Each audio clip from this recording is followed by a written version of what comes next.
क्या आप जानते हैं कलयुग के इस दौर में हमारे भारत देश में एक ऐसी जगह भी है जो अब तक कलयुग के प्रभाव से मुक्त है। इस जगह को नैमिषारण्य या चक्र तीर्थ के नाम से जाना जाता है। आज के समय में इसे नीमसार भी कहते हैं। उत्तर प्रदेश के लखनऊ क्षेत्र के अंतर्गत सीतापुर जिले में गोमती नदी के तट पर स्थित एक प्रसिद्ध हिंदू तीर्थ है नैमिषारण्य। हमारे सभी हिंदू धर्म ग्रंथों में नैमिषारण्य तीर्थ का उल्लेख मिलता है। इस जगह की उत्पत्ति ब्रह्मा जी के चक्र से हुई थी, इसलिए इसे चक्र तीर्थ भी कहा जाता है। पौराणिक कथा के अनुसार महाभारत के युद्ध के बाद कलयुग के आगमन को लेकर ऋषि मुनि अत्यंत चिंतित थे। वे लोक कल्याण के लिए तप और साधना करना चाहते थे और किसी पवित्र स्थान की तलाश में थे जहां वे दीर्घकाल तक तप और साधना कर सके तथा कलयुग के प्रभाव से मुक्त रहे। तब वे ऋषि मुनि ब्रह्मा जी के पास जा पहुँचे और उनसे आग्रह किया कि वे उन्हें ऐसी भूमि के बारे में बताएं जहां वह पवित्र व शांत वातावरण में तप ध्यान कर सके।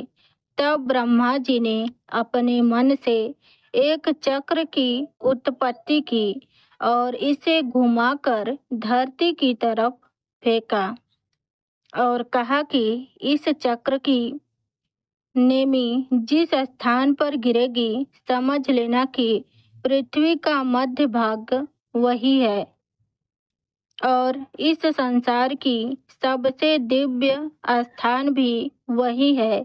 आप लोग वहां आश्रम बनाकर दीर्घ काल तक तप और ध्यान कर सकते हैं। यह भूमि हमेशा कलयुग के प्रभाव से मुक्त रहेगी।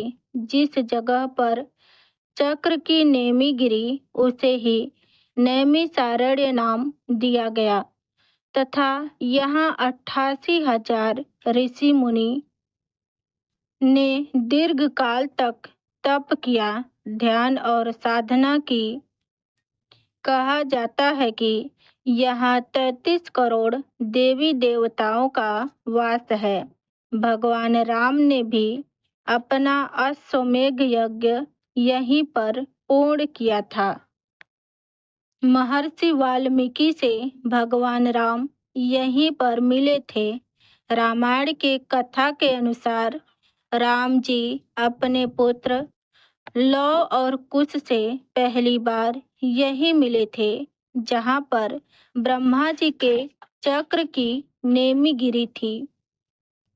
उसी स्थान को पृथ्वी का केंद्र माना गया है और उसी जगह पर मीठे पानी की एक धारा भी निकलती है और कहा जाता है कि उसकी सतह सीधे पाताल लोक से मिलती है।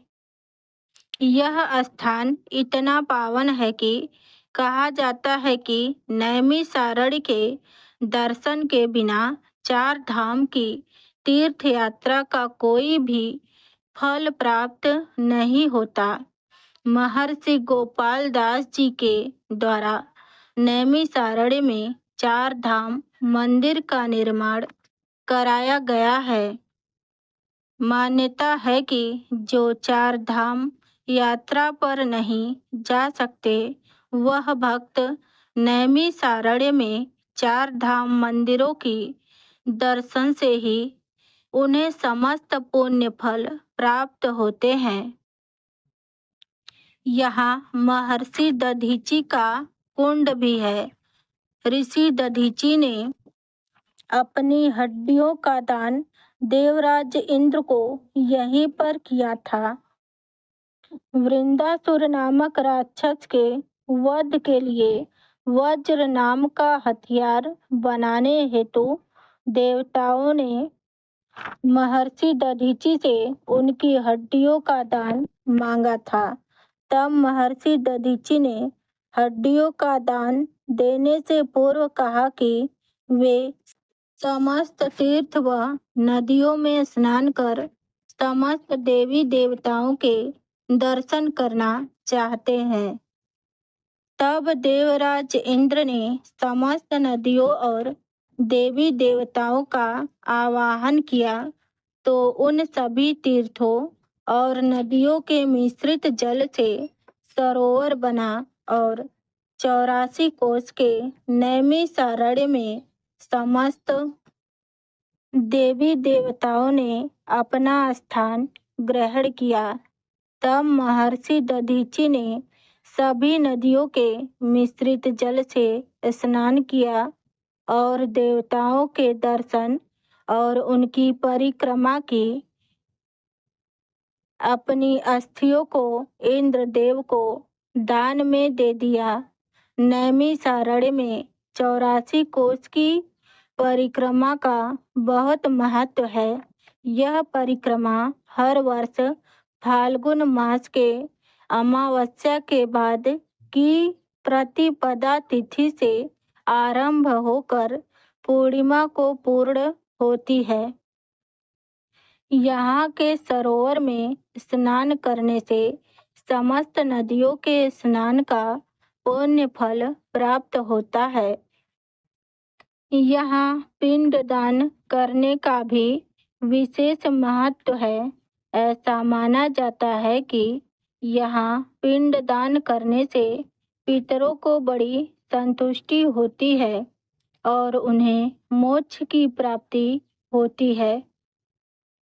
नैमिषारण्य को सभी तीर्थों में सबसे पुनीत तीर्थ माना जाता है। यहाँ कई पौराणिक और प्राचीन तीर्थ स्थल हैं, जिनमें मुख्यतः चक्र तीर्थ,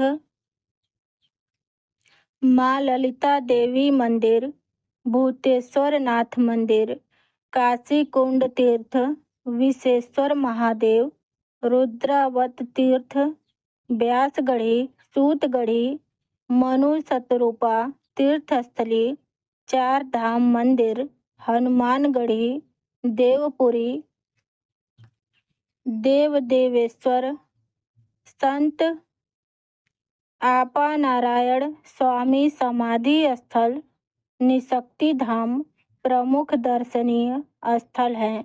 कहा जाता है कि इस पवित्र भूमि के दर्शन किए बिना मनुष्य का जीवन सफल नहीं हो सकता है।